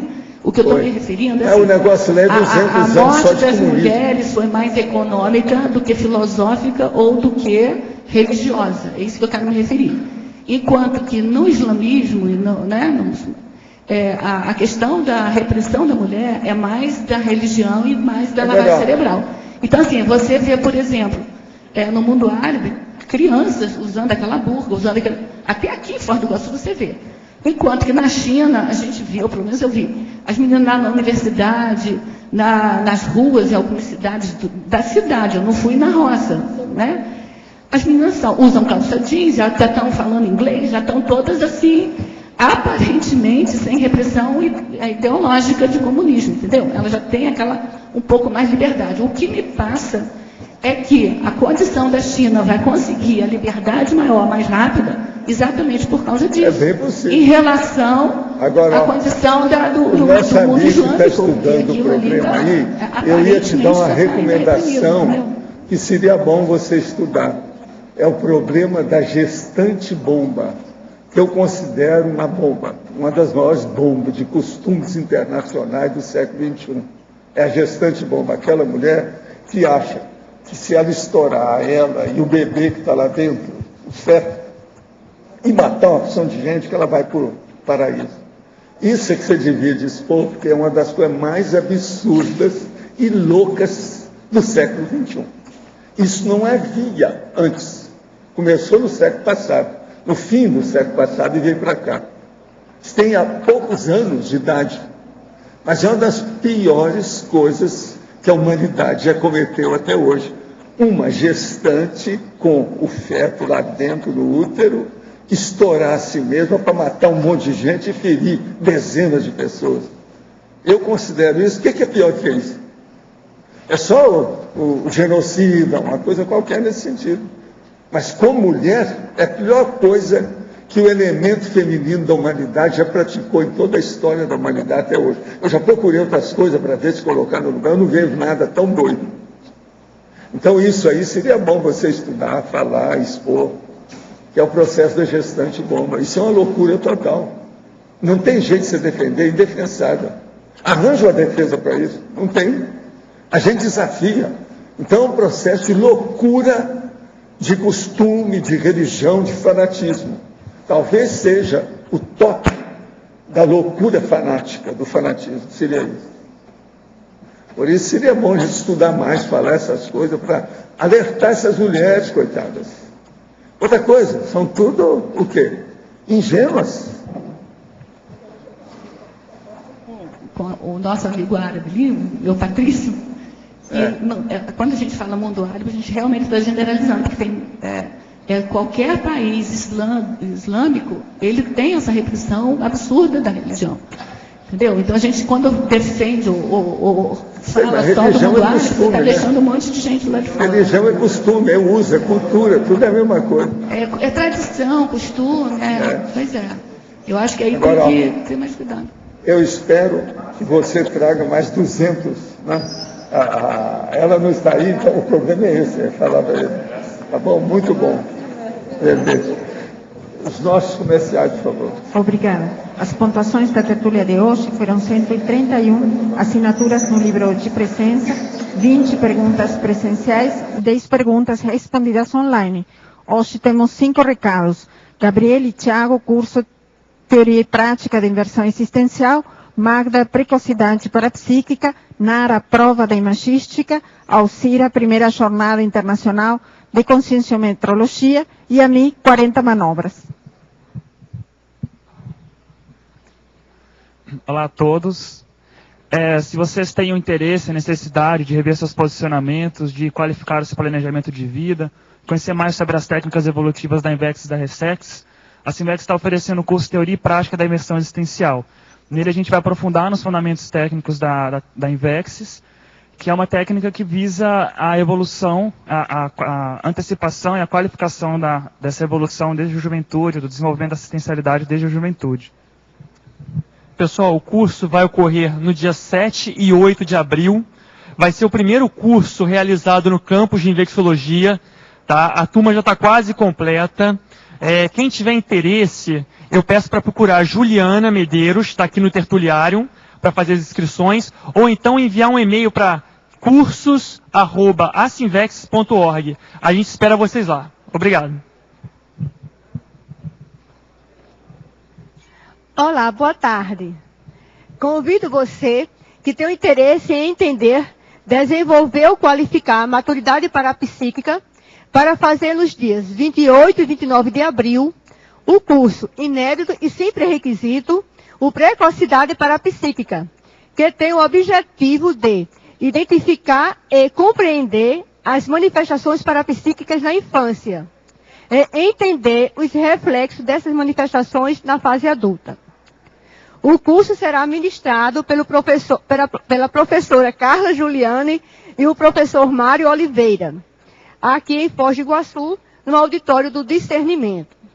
Serão abordados os temas sobre traços de personalidade, habilidades inatas, retrocognição, paragenética, relações grupocármicas, entre outros temas.